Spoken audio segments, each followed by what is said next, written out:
What's going on, guys? Just wanted to show you guys I got that recall done. The manual recall that I guess the gearbox actually goes up in flames. So what they do, they actually change the ratio, the way the gears work. So what I noticed, as you can see here, is like now it states what gear it's in, or in this position is obviously in neutral.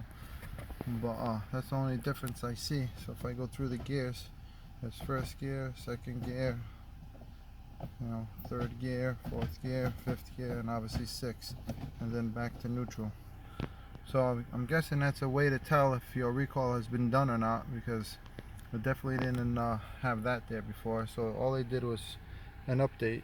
They said it was a software update, and supposed to allow the gear ratio to be different so it doesn't get super hot, I guess, and the car doesn't go up in flames.